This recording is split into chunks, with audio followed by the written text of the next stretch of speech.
용도지역이 도시지역, 관리지역, 농림, 자연환경 보전지역이고, 도시지역은 주거, 상업, 공업, 녹지 이렇게 있고, 관리지역은 보전, 생산, 계획, 관리지역이 있습니다. 여기까지만 이제 국토계획법 법률을 알려놓고 대통령령으로 이걸 다시 전용 주거지역 1종, 2종, 그리고 일반 주거지역 1종, 2종, 3종, 그리고 준주거지역, 상업지역은 중심상업, 일반상업, 유통상업, 그리고 근린상업 이렇게 있습니다. 공업지역은 전용공업, 일반공업, 그리고 준공업 있고요. 녹지지역은 보전녹지, 생산녹지, 자연녹지 이렇게 이제 21가지가 있습니다. 그래서 이 용도지역별로 허용되는 건축물의 용도 이것이 좀 다르고요. 그리고 건폐율,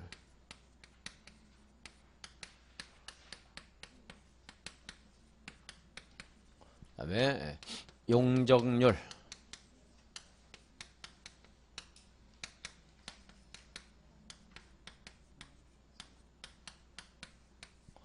이런 것들이 이제 다릅니다.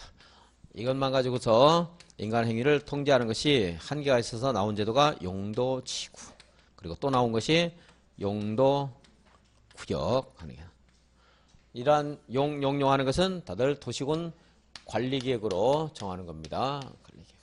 그 관리계획 결정권자는 국장, 시, 도, 지사, 대도시, 시장인데 얘는 달리해야 돼요. 용도구역은 5가지가 있는데 오늘 공부할 개도시 수입이 있습니다.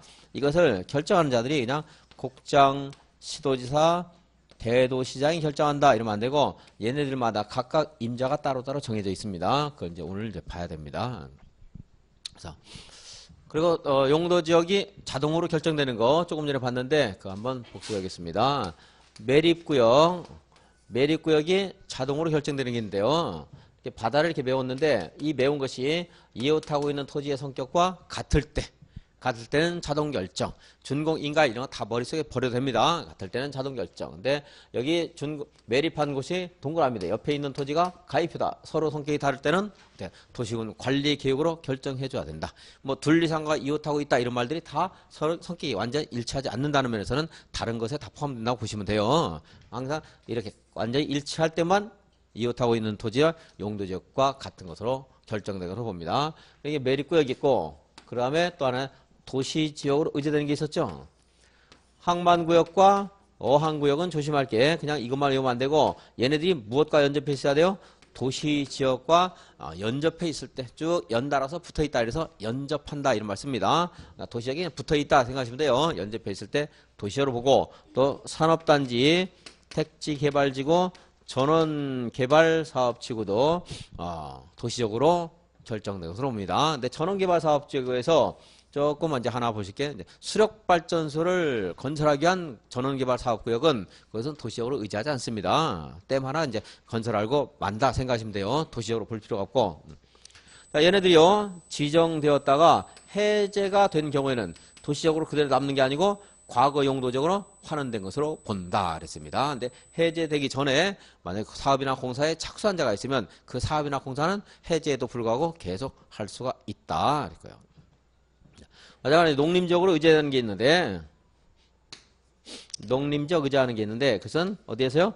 관리지역에서 농업진흥지역으로 지정고시가 되면 그때는 농림지역으로 결정된 것으로 본다 했고, 근데 관리지역에서 만약에 보전산지로 지정됐다 이랬을 때는 자동적으로 농림지역이 되는 것이 아니고 농림지역이 될 수도 있고 자연환경 보전적이 될 수 있다. 이제 고시하는 바에 따른다 그랬습니다. 이렇게 하시고 우리가요 도시개발법에 가서 공부한 용기 지도 중에 도시개발 사업과 도시정비 사업은 따로 이제 법을 독립시켜서 따로 공부하게 되는데 여기가 양산시의 시가지입니다. 시가지. 새로운 시가지가 필요해서 이거를 도시개발 사업구역으로 정했습니다.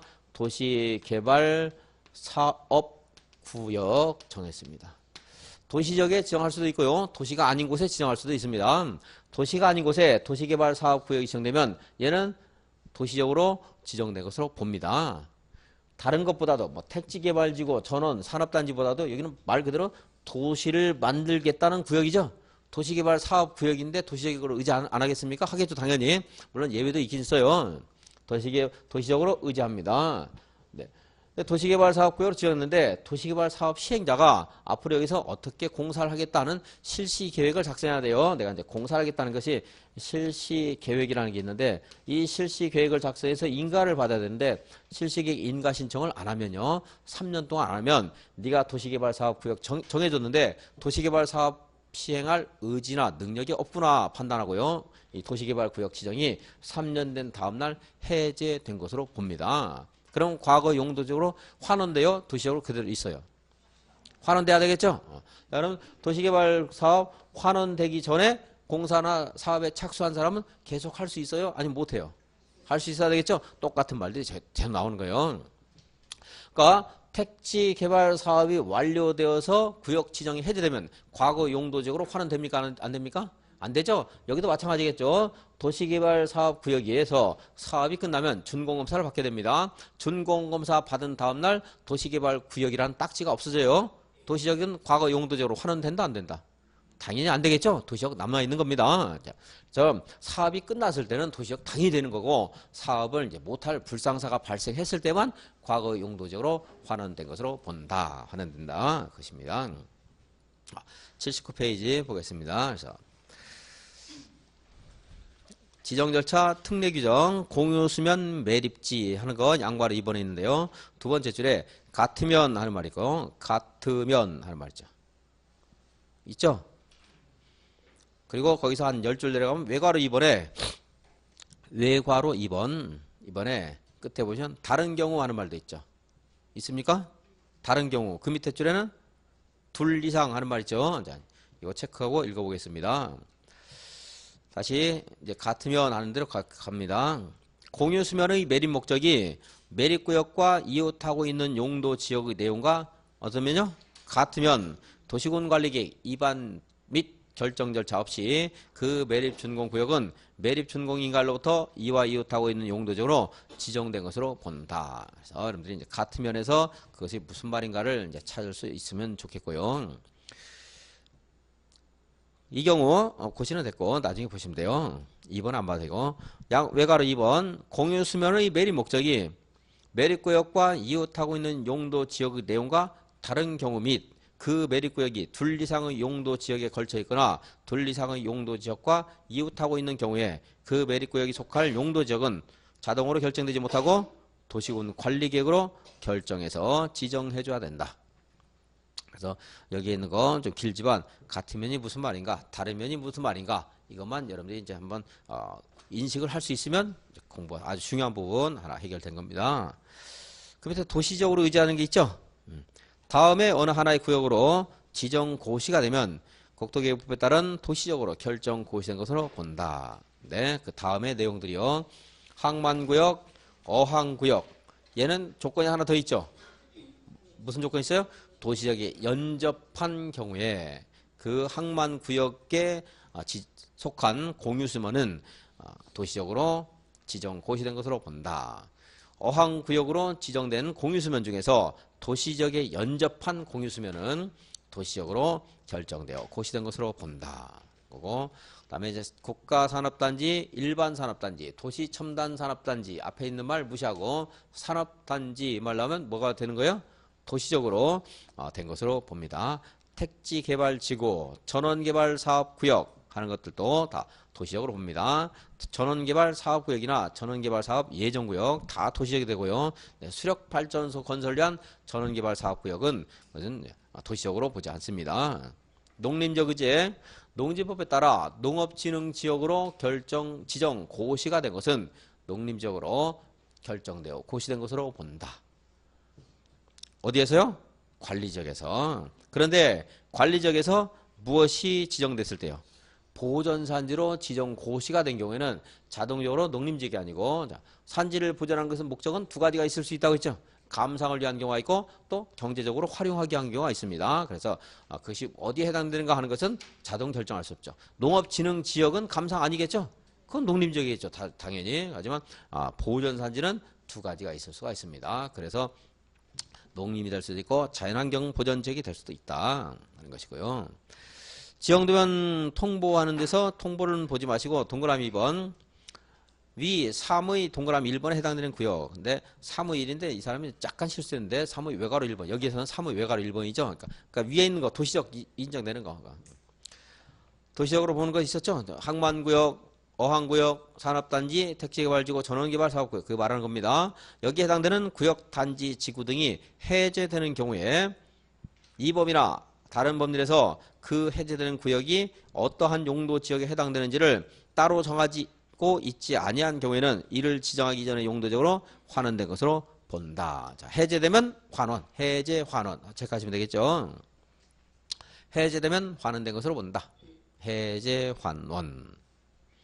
그런데 해제하는 경우에 하는 다음에 괄호 안에 개발 사업이 완료로 해제되는 경우는 제외한다 하는 말이죠. 근데 뭘 체크해도 좋은데 요즘은 제외하는 것만 체크해도 그렇게 공부하는 게 낫지 않을까 싶습니다. 제외. 그러면 여기에서 뭔가 예외가 있다는 걸 알 수 있죠. 그 예외는 이제 공부하면서 자꾸 이제 하다 보면 몇 개는 해결되는 게 있어요. 그냥 어거지를 안 해도 이제 공부를 했으니까. 해제되는 경우에 환원되는 것으로 본다. 뭘 제외했어요? 사업이 완료되는 경우. 그렇게 이해를 하시면 되겠습니다. 그냥 기계적으로 단순히 반복해서 기계적으로 100번 읽는 것보다 좀 생각을 하면서 어렵지만 피곤하지만 생각하면서 2번, 3번 보는 것이 훨씬 효과적인 경우들이 많이 있습니다. 단순 암기해야 될 것들은 뭐 어쩔 수 없이 반복을 해야 되겠지만 이해를 필요로 하는 것들은 그렇게 하는 게 좋겠고요. 다음 페이지에 기득권 보호하는 것도 이제는 무슨 내용인가 알 수 있겠죠. 그러니까 그냥 밑줄을 쭉쭉 긋기보다는 생각을 하면은 금방 알 수 있어요. 그러면 뒤에서 비슷한 말이 나왔을 때 거기 체크할 필요가 없는 거예요. 시험 봤을 때 암기를 안 했어도 찾을 수가 있는 거죠. 그래서 기득권 보호 목차만 가지고서 여러분들이 생각할 수 있어야 됩니다. 자, 환원되는 당시에 이미 사업이나 공사에 착수한 자는 맨 밑에 네 번째 줄이죠. 동그라미 3번에서 환원에 관계없이 사업이나 공사를 계속할 수 있다. 이제 미리 시작한 사람. 그리고 괄호하는 말들은 너무 당연하고 뻔한 말인데 관계법에 따라 인가, 허가, 승인 등을 받아서 이런 말이 있어요. 그러니까 합법적인 공사를 한 사람 말하는 겁니다. 별거 없고 그 내용은. 82페이지 일종 전용 주거지역 안에서 건축할 수 있는 건축물 제가 칠판에 써드린 건데요. 한번 확인 한번 해보겠습니다. 단독주택 된다고 했죠? 단독주택. 그리고 나에 보시면 다섯 번째 줄에 일종 근린생활시설 하는 말인데 일종 근린생활시설로서 이제 바닥 면적이 얼마여야 되고 그리고 대피소라든가 공중화장실은 안 되고 하는 말들이 있는데 그런 거 무시하시고 제가 말한 것 정도까지만 보시면 돼요. 그래서 단독주택과 일종 근생 된다고 했죠? 오른쪽 파트에 보면 오른쪽 그 표에 오른쪽 편을 보시면 조례가 정하는 바에 따라 건축할 수 있는 건축물 하는 말이 있습니까? 시험에 이걸 물어보는 거 아니에요. 근데 이제 법률의 체계는 알아야 되기 때문에 보는 겁니다. 그래서 이번에 나에 보시면 연립주택, 다세대주택 하는 말 있죠. 그러니까 연립 다세대 같은 것들은 공동주택으로서 일종 전용 주거지역에 대통령령에 따르면 안 되는 거지만 지자체의 조례에 따라서 추가로 건축 가능하도록 허용할 수 있다는 겁니다. 그 이제 나중에 여러분들 보시면 되는 거고 지금 볼 필요 없고 혹시라도 모의고사에서 일종 전용 주거지역 안에서 조례가 허용하는 바에 따라 건축할 수 있는 건축물의 종류는 무엇입니까? 물어보는 문제가 나올 수도 있어요. 무시하시면 됩니다. 대비할 수 없는 거니까 감당 안 되는 것들은 버리는 것이 훨씬 행복하다 그랬어요. 이종 전용 주거지역에서 건축 가능한 것은 단독주택, 공동주택 그리고 일종 근린생활시설 일종 일반 주거지역 가능한 것 가능하다 볼 필요 없겠죠. 앞에 있는 거 반복이에요. 단독 공동 일종 근린생활시설 반복이고 그 다음에 뭐가 더 들어가요? 이제 편리한 주거 기능을 꾀하기 때문에 교육시설과 교육연구시설과 노유자 시설 이것이 이제 추가로 됩니다. 자, 책 넘기지 말고 2종, 3종은 1종은 저층이죠. 그래서 공동주택 중에 뭐가 안 된다고요? 아파트가 안 됩니다. 2종, 3종에는 아파트 되겠죠? 그러면서 교육시설, 노유자시설은 당연하고 또 높은 거 뭐가 된다고요? 뭐가 되죠? 종교시설. 그러니까 2종, 3종에 다음에 이제 85페이지에 2종 있고 86페이지에 7페이지에 3종 있는데 뭐 그것들 다 체크할 게 아니고 종교시설만 체크하면 되겠죠. 그게 훨씬 암기하는 데 도움 돼요. 아무 생각 없이 100번 읽는 것보다 앞에 있는 것 플러스 종교시설 되지 이렇게 하는 것이 나중에 시험에서 생각이 훨씬 잘 나요. 그러니까 2종에 종교시설, 3종에도 종교시설. 1종 일반 주거지에는 뭐 체크했어요? 교육시설, 노유자시설 체크하면 되고 앞에 있는 것 플러스 이렇게 하면 되죠. 그렇게 하는 것이 좀 나을 것 같습니다. 그리고 이제 쭉 넘어가서 건폐율 보겠습니다. 104페이지 건폐율 제한. 건폐율은 대지 면적에 대한 건축 면적의 비율. 그랬죠? 그래서 공식은 건대 곱하기 100 그 표에 있죠. 그래서 건폐율은 대지 면적에 대한 건축 면적의 비율. 그리고 건폐율의 이제 최대 한도는요. 아까 말씀드린 것처럼 책이 너무 엉터리 되어 있어서 뭐 읽어 드릴 수가 없는데 내용만 치지 말아도 됩니다. 자, 법률이 정해주면요. 70%, 90% 법률이 정해주면 법이 정하는 범위에서 대통령령이 기준을 정해줍니다. 그럼 그 기준을 초과하지 않는 범위에서 조례로 정할 수가 있습니다. 어차피 법체계는 법률, 명령, 조례 이렇게 순서가 돼 있어요. 그러니까 법률이 상한선을 설정해주면 그 범위 내에서 대통령령으로 또 이제 정할 수 있고 대통령령이 정하는 범위에서 조례가 정합니다. 대통령령을 중간에 하나 끼우는 것은 이렇게 대통령령으로 만든 용도 지역이 있다 보니까 이제 그 말을 하는 겁니다. 이제. 그래서 여기서 이제 대통령령으로 또 정해주면 그 범위 내에서 조례로 정한다. 근데 조례로 정하는 내용은 우리가 이제 알 수가 없기 때문에 대통령령이 정하는 것 공부하는 겁니다. 도시지역 1종 전용 주거지역은 50, 2종도 50, 1종 1주 60, 2종 1주 60. 104페이지 표 보고 있습니다. 3종 1주는 50, 준주거 70, 중심 90, 일반상업 80, 근린상업 70, 유통상업 80 했는데 제가 중일 통큰 했으니까 90, 80, 80, 70 됩니다. 공업지역은 다 70. 그리고 보전녹지, 생산녹지, 자연녹지 20, 보전관리, 생산관리 20인데 계획관리 40, 농림지역 20, 자연환경 보전지역 20 이렇게 됐습니다. 자, 그래서 이거는 시험에서 매년 나오는 거고 외워야 되는데 지금 한번 외우겠습니다. 전용 주거지역은 얼마예요? 50. 일반 주거지역은 60.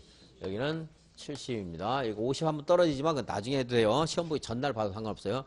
중일 통큰 90, 80, 80, 70, 70, 70, 70. 이거 20, 20, 20, 20, 20, 40, 20, 20. 다 외우셨죠, 이제?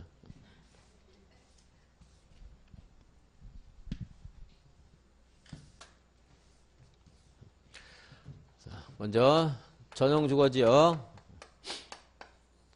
전주희 씨가 양반이라고 했죠?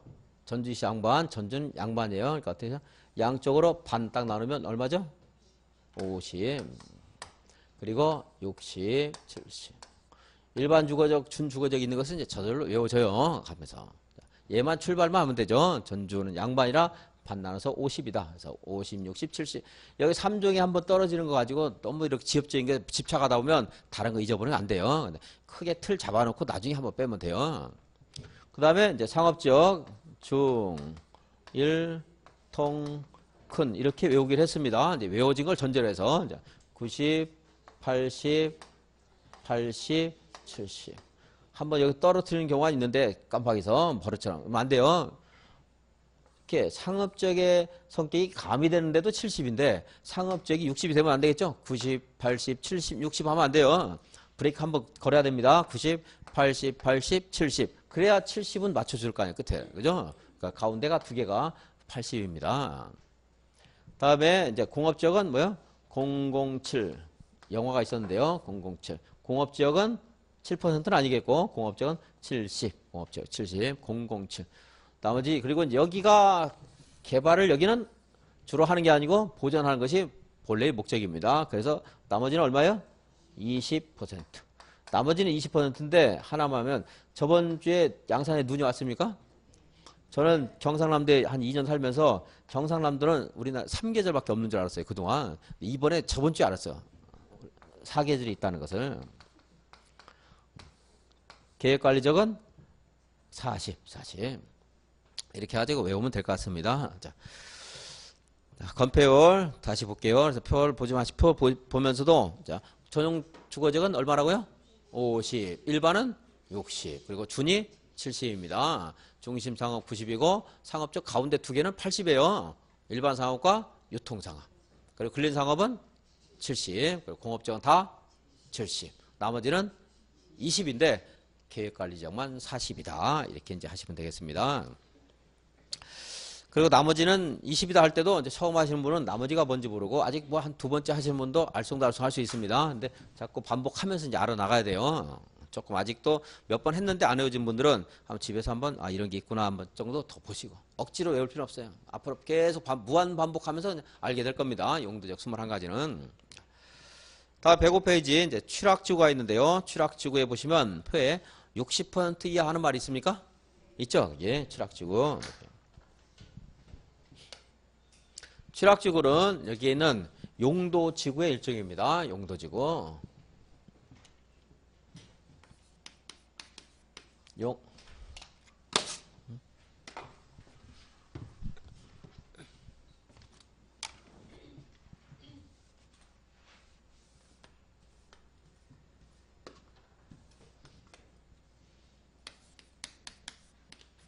용도지구.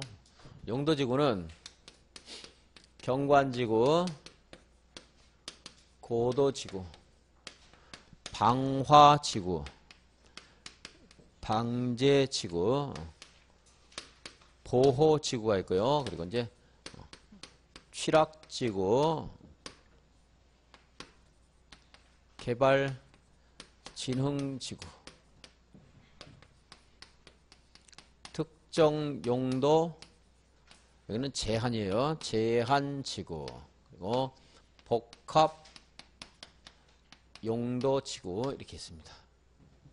이렇게 9개가 있는데 이거는 이제 현재는 10개지만 4월 19일부터 9가지로 바뀝니다. 그래서 이걸 공부해야 돼요. 이것까지는 이제 법률로서 밝혀주고 있습니다. 법률로서 이렇게 정할 수 있다. 근데 여기도 대통령령으로 세분할 수 있듯이 대통령령으로 세분할 수 있다 해서 세분을 했는데 경관지구는요. 특화경관지구, 자연경관지구, 시가지 경관지구가 있고 방제지구도 자연방제지구, 시가지 방제지구 얘처럼 있고요. 그다음에 이제 보호지구는 이거는 역사, 문화, 환경보호지구, 중요 시설물 보호지구, 그리고 맹꽁이 같은 생태계 보호지구 하는 것이 있습니다. 추락지구는 자연 추락지구와 집단 추락지구가 있고 개발진흥지구는 주택을 융성시키는 주거개발진흥지구, 산업, 유통, 개발진흥지구, 그리고 관광, 휴양, 개발진흥지구와 이것들 둘 이상을 결합하는 복합개발진흥지구, 그리고 얘네들 말고 그 자치단체 사정에 맞는 특정 용도, 특정 개발진흥지구 하는 것이 있습니다. 그리고 특정 용도 제한지구는 이제 더 세분 안 해갖고 복합용도지구는 토지의 용법을 여러 가지 쓸 수 있도록 하는 것이 복합용도지구입니다. 용도지역을 저 앞에서 공부했는데 일종 전용 주거지역, 일종 일반 주거지역 하는 것에 건축물에 허용되는 용도가 있었죠. 근데 그거 말고 다른 용도를 더 추가해서 쓸 수 있도록 하기 위해서 복합용도지구 이런 건 지정을 할 수가 있습니다. 그러면은 이 복합용도지구는 만약에 여기 일반 주거지역에 복합용도지구가 지정됐다. 그럼 아까는 단독, 공동, 일종은생, 교육시설, 누이자시설, 종교시설 이게 가능하다고 했는데 그 플러스 알파가 될 수 있는 거 이제 다른 용도가 추가될 수 있다는 게 복합용도지구. 그러니까 기존에 있던 행위자를 좀 완화시켜주는 거죠. 완화시켜주는 거. 특정 용도 제한지구는 저는 뭐 주거지역이라든가 저는 학교 주변 같은데 숙박시설 같은 거 건축하지 못하도록 하게 한 용도지구 이런 정도고요. 이제 개발진흥지구는 주거, 산업유통, 관광유황, 복합, 특정 개발진흥지구가 있는데 얘가 나왔던 거는 기지개에서 한번 나왔습니다. 기지개 이거는요.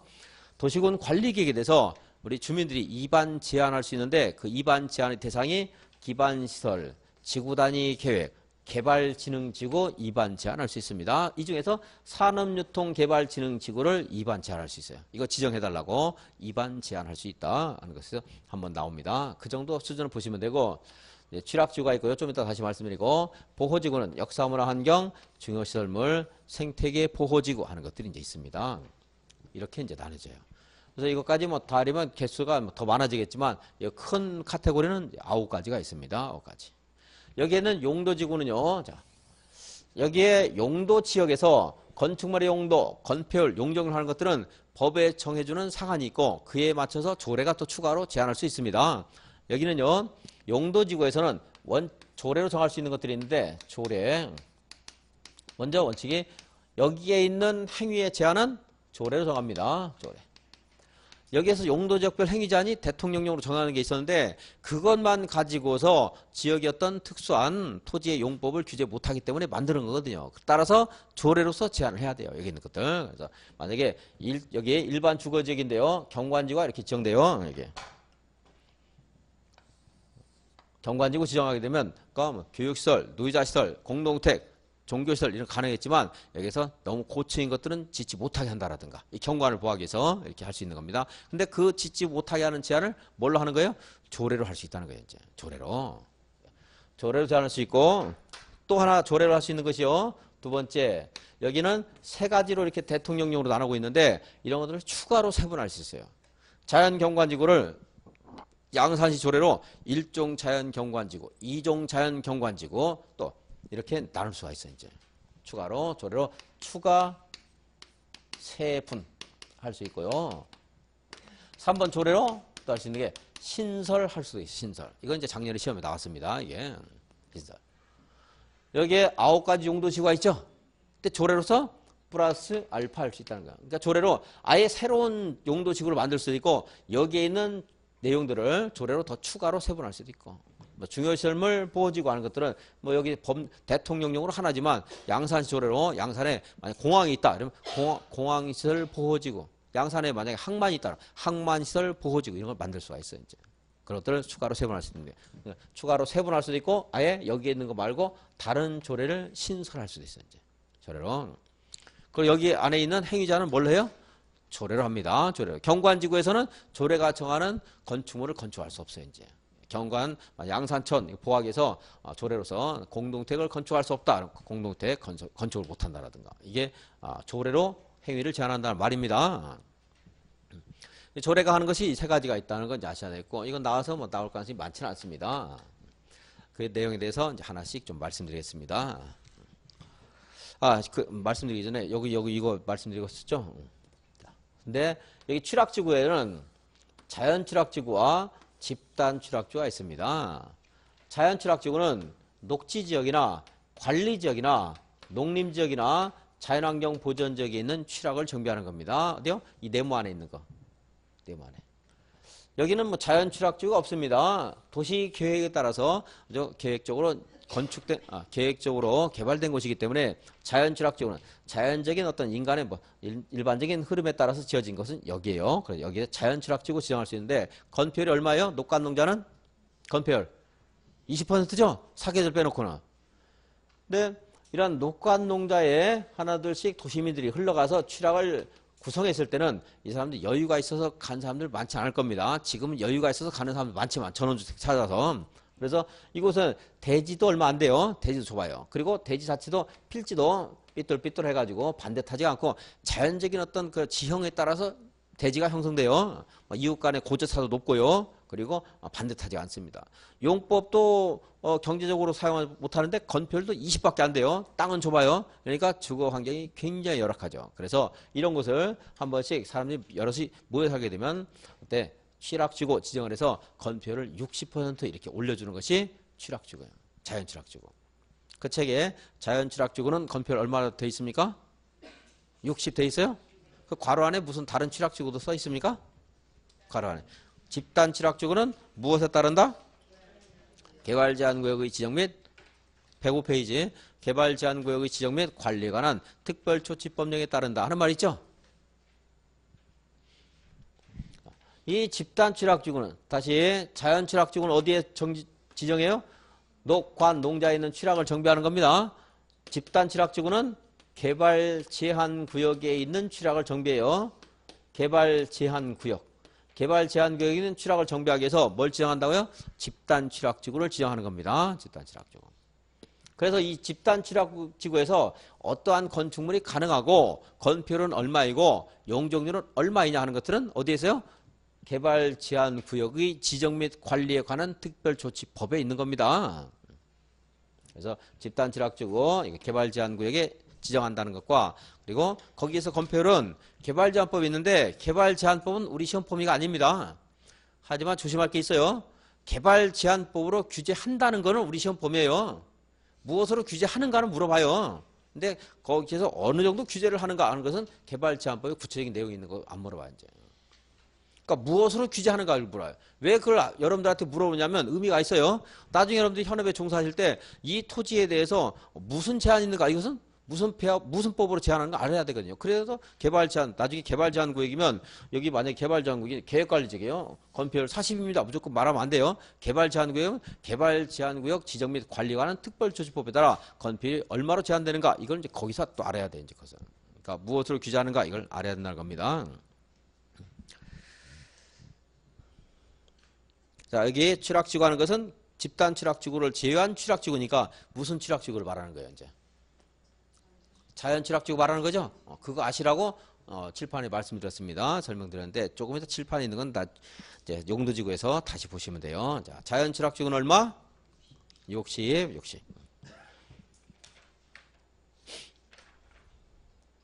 109페이지 보겠습니다. 109페이지.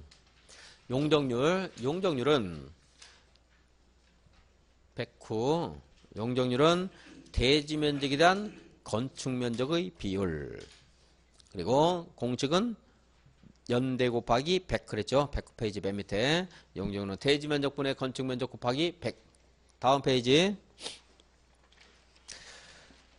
용적률의 최대한도. 이것이 대통령령으로 또 정해준 게 있는데 도시지역은요. 몇 개만 빼서 보겠습니다. 아까 제가 이거를 50에서 100 이랬는데 그러면요. 일종 전용 주거지역의 건폐율을 양산시 조례로 50, 60, 90, 100 이 사이에서 무엇을 주더라도 자유입니다. 그 자산체 조례로 재량껏 정할 수가 있습니다. 그게 이제 50에서 100이란 말이에요. 근데 하한서까지 공부하다 보면 차라리 포기하는 게 낫습니다. 안 헤어져요. 그러니까 상한서만 보고 물어보는 것도 이제 상한서만 물어봅니다. 주로. 자, 그래서 일종 전용 주거지역의 용적률의 상한선은 얼마예요? 대통령령이 정하는 상한선은 100이에요. 100. 이제 그걸 물어봐요. 시험에서. 자, 100. 그리고 여기 이제 일종 전용 주거는 100이고요. 50씩 늘어납니다. 150, 200, 250, 300 되는데 나중에 보면 되고 지금 볼 거 아니에요. 지금 보시면 안 되고. 자, 일종 전용 주거지역 얼마라고요? 100. 그리고 준주거지역 제가 지웠는데 이것 때문에 준주거지역은 500입니다. 500. 그리고 준공업지역은 400입니다. 400. 이것도 300, 350, 400 되는데 나중에 한번 보면 되고. 자, 준공업지역 얼마요? 400. 그리고 여기 나머지는요. 100 아니면 80이에요. 나머지는 100 아니면 80이라고 했는데 100 줘야 될 곳이 어디가 있을까요? 100을 준다면 어디를 줘요? 무슨 지역? 그러니까 쭉 잘 안 들으시는 모양이네. 여기 보세요. 사계절이 무엇인가 모르세요? 계획관리적 건폐율 얼마라고요? 40. 왜요? 어디로 편입이 예상된다고? 도시로 편입이 예상된다고 했죠? 그러니까 건폐율 40 줬으면 용적률도 이중 여기서 100 아니면 80이면 제일 먼저 떠오르는 게 얘 100 줘야죠. 다른 거 왜 말씀하세요? 이거 100 줘야죠. 그죠? 100 줘 맞히겠죠? 개발 가능성이 있기 때문에. 또 하나 100을 준다면 누굴 주고 싶어요? 자연녹지, 자연녹지. 그러니까 불가피한 경우에 제한적인 개발이 가능하다는 거. 그래서 얘하고 얘가 성격이 같다는 말씀도 분명히 드렸고요. 아까 또 하나 준다면 얘 줄 거예요. 그러니까 외우지 말고 이렇게 찾을 수 있으면 찾으면 더 좋잖아요. 여러분들이 능력으로 찾을 수 있으면 딱 외울 필요가 뭐가 있습니까? 그럼 공부량이 그만큼 줄어드는 건데. 그래서 계획관리적과 자연녹지적은 100입니다. 나머지는 80인데 하나가 100짜리가 있어요. 자, 안에 강의. 어거지를 해봐야 소용없어요. 이것도 지금 이해를 해서 암기하는 것도 잘 암기가 안 되고 나중에 또 까먹을 수가 있는데 하나 억지로 해놓으면 소용없고, 그리고 그 100짜리가 하나 더 있는데 그거를 외우고 나면 나중에 제가 이제 보전용도 지역을 강의를 할 건데, 보전용도의 목적에 용도 지역을 강의할 건데 걔하고 헷갈려져 이제 거기 섞여가지고. 그래서 안 할 겁니다. 여기서는. 자, 다시 이제 용적률을 볼게요. 일종 전용 주거적 얼마라고요? 100. 그리고 준주거적은 500, 준공업지역은 400. 그리고 이제 나머지는 100 아니면 80인데 100짜리가 어디라고요? 계획관리와 또 자연녹지. 그죠? 그럼 이제 계획관리 자연녹지는 이해를 했다고 치고요. 다음에 안 되면 다음 순환 또 이해하고, 그 다음 순환 이해하고, 외우지 말고 그냥 외우는 것은 100하고 500, 400이죠? 100, 500, 400이에요. 그렇게 어렵지 않죠. 그렇게 커다랗게 거점을 딱 설정해 놓고 그리고 나중에 거기다 갖다 붙이는 건 좀 쉬울 수 있어요. 그리고 이것만 알아도 찾는데 거의 대부분의 것들을 찾을 수가 있어요. 그리고 이제 중일통큰 봅니다. 상업지역. 얘는 중일통큰이었죠. 그래서 중심상업지역이 1500, 그리고 200씩 떨어집니다. 1300. 그 다음에 유통상업은 얼마예요? 그래서 1100. 그리고 근린상업지역은 900, 200씩 떨어뜨린다고 했죠? 그러니까 중일통큰 외웠으면 그걸 외우는 거 어렵지 않습니다. 1100, 그리고 900. 그래서 용적률 이렇게 외웠다. 지금 말씀드린 것만 체크하겠습니다. 일종전주 100, 그리고 50이 늘어나는 것은 나중에 이제 보셔도 돼요. 그 다음에 이 준주거적 500, 중일통큰 1500, 1300, 1100, 900 순서 바꿔놓고 외우시고, 공업적은 준공업적이 400, 나머지는 80 아니면 100인데 자연녹지와 계획관리지역 여기가 100일 거예요. 1순위 후보죠. 얘네들이 100. 그러니까 계획관리와 자연녹지는 따로 이제 외우지 말고 그거는 제가 말씀드린 걸로 이해하도록 하시고, 상업지역도 순서 내림차순 그대로 됐으니까 됐고, 그럼 세 가지만 외우자는 거예요. 그 정도 외울 수 있으니까. 일종전주, 준주거, 준공업지역 그렇게.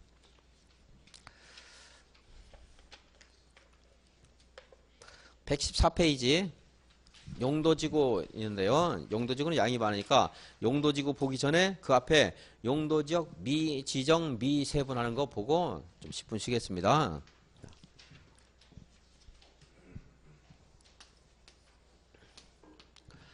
바다를 배웠는데 매운 것과 이웃하고 있는 토지의 용도지역의 성격이 같으면 자동 결정되죠. 그죠? 그런데 책 찾아볼 게 아니고 지금 칠판을 봐야 돼요. 계속. 그러다 나중에 체크할 때 찾아보시면 돼요. 밑줄 그을 때. 근데 얘하고 이렇게 메웠는데 얘하고 이웃하고 있는 토지의 용도지역의 성격이 다르다. 이러면 도시군 관리구로 결정해라 이랬죠. 관리 결정해야 돼요. 그러면 매립 준공인가가 이제 준공인가 1월 5일 날 받았어요. 얘도 1월 5일 날 받고, 얘는 용도지역이 결정됐습니다. 얘는 없죠. 용도지역에. 그러면 도시군 관리 결정 절차 밟아야 돼요. 시간이 뭐 많이 소요될 수가 있습니다. 그럼 아무런 개발도 못하느냐? 아니고 개발을 할 수는 있습니다. 할 수는 있는데 제한이 여기에 용도지역 중에 제한이 가장 많은 그런 제한을 받아요. 그래서 무슨 용도지역의 규정을 적용해서 행위제한을 적용받게 돼요? 무슨 용도지역? 제한이 가장 많은 것. 여기서. 제한이 가장 많은 것은 자연환경 보전지역입니다. 보전하는 게 제한된다고 했어요. 보전이란 말 자체가 보전하는 건 그대로 두는 거고, 보전. 여러분들에게 누가 땅을 맡겼어요. 개인적으로 땅을 맡기면서 이 땅을 그냥 보전만 해라. 개발하면 안 돼요. 이런 것들은 개발 가능성이 있는. 자연환경 보전지역은 말 그대로 보전하는 거예요. 개발하는 게 아니고. 하지만 이제 아주 제한적인 초등학교라든가 단독주택 이런 건 이제 건축할 수 있습니다. 그래서 지정이 안 된 땅은 어때요? 어디 갔지? 여기 미지정 토지는 무엇의 규정을 적용해서 개발할 수 있다? 네. 자연환경 보전지역. 이것에 따라서 개발할 수 있고, 먼저 두 번째 미지정이 아니고 미세분 용도지역도 있습니다. 미세분 토지. 미세분 하는 말은 그러니까 도시적으로 의지하는 게 있었는데 택지개발지구로 지정되면 뭐가 돼요? 도시적으로 의지한다고 했죠? 도시지역으로 의지한다고 했지 이것이 주거적인지 상업적인지 공업적인지 녹지적인지 모르죠? 그럼 이제 개발을 어떻게 해야 돼요? 내 멋대로 아무렇게나 개발할 수 있는 게 아니고 가장 기초적인 단계, 초보적인 개발만 할 수 있습니다. 도시 지역 중에서 제한이 가장 많은 용도 지역 뭐예요? 보전 녹지 지역, 보전 녹지 지역에 따라서 개발하면 돼요. 또 관리 지역으로 지정을 해줬는데 용도 지역을 미세분했습니다. 무슨 관리 지역에 따라서 개발하면 돼요? 보전 관리 지역에 따라서 하면 됩니다. 그러니까 미세분, 미지정 하는 말 나왔을 때 뒤에 다른 말들 붙는 건 무시하시고 뭐만 찾으면 돼요? 보전만 찾으면 보전만 개발 못하는 건 보전 이것만 찾으면 됩니다. 그래서 자연을 찾으면 안 되고 보전 찾아야 돼요. 자, 비지정 양괄호 4번 도시적, 관리지역, 농림지역, 자연환경 보전지역으로 용도가 지정되지 아니한 지역에 대해서는 건축제한이나 건폐율, 용적률 규정을 적용할 때 자연환경 보전지역에 관한 규정을 적용한다. 미세분 도시적 또는 관리지역으로 관리지역이 세부 용도 지역으로 지정되지 아니한 경우에는 건축제한, 건폐율 용적률의 규정을 적용할 때는 해당 용도 지역이 도시적인 경우에는 무슨 지역? 도시일 때는 보전 녹지, 관리지역일 때는 보전 관리지역에 관한 규정을 적용한다. 그리고 시간이 있으니까 한 용도지구 한 조금만 2, 3분만 하고 10분 쉬었다 하겠습니다. 용도지구는 조금 전에 우리가 공부한 용도지역에 있었던 행위 제한을 용도지구를 지정함으로써 강화하거나 완화하는 기능을 가지고 있다. 그랬고요. 근데 이것을 결정하는 것은 무슨 계획으로 결정한다고 했습니까? 도시군 관리기구로 결정한다. 그리고 결정권자는 국장, 시도의사, 대도시시장. 일반 시장 군수는 안 되죠. 이 사람들이 도시군 관리기구로 결정합니다. 용도지구의 지적 및 목적인데 목적은 뭐 보실 필요 없고 목적보다는 뭐 그 말이 그 말 같은데 별로 시험에 잘 안 물어보요. 그 종류만 9가지 한번 보겠습니다. 경관지구, 고도지구, 방화, 방제, 그리고 보호지구가 있고요. 취락지구, 개발진흥지구, 특정용도 제한지구, 복합용도지구 이렇게 9가지가 있습니다. 이 9가지 이제 또 구별되는 그 세분한 내용. 경관지구는 3가지가 있는데 자연경관, 시가지경관, 특화경관지구가 있고요. 다음 페이지. 방제지구는 시가지 방제지구, 자연 방제지구가 있고 보호지구는 역사문화 환경보호지구, 중요시설물 보호지구, 생태계 보호지구, 취락지구는 자연취락지구, 집단취락지구, 개발진흥지구는 주거, 산업유통, 관광휴양, 복합, 특정개발진흥지구 이렇게 해서 또 이제 세분한 내용들이 있습니다. 그리고 다시 한번 말씀드리면 조금 이따 10분 있다 말씀드리겠지만 이 용도지구에서 행위자는 뭘래요? 조례로 합니다. 이런 특화 경관지구, 자연 경관, 시가지 경관지구 이런 것들을 더 세분해서 1종, 2종 이렇게 나눌 수도 있는데 나누는 것도 이제 조례로 할 수 있습니다. 여기 있는 뭐 특정 용도 제한지구 이런 것들도 조례로서 세분할 수도 있습니다. 세분할 수 있다. 무엇을 세분할 수 있고 무엇 못하느냐 신경 안 쓰셔도 돼요. 법에서는 얘하고 중요시설물하고 특정 용도 제한지구를 조례로 세분할 수 있다 이랬는데 그걸 암기할 수도 없고요. 암기하는 게 중요하지 않습니다. 시험에 나오더라도 그럼 버려야 돼요. 자, 조례로 그냥 더 추가 세분할 수 있는 가능성이 있구나 이런 정도 마시고 다음에 이제 마지막으로 뭐가 있죠? 조례로 여기 있는 거 말고 새로운 내용을 신설할 수도 있습니다. 거기까지. 10분 쉬었다 이제 이 내용 구체적인 것들 다시 한번 보겠습니다.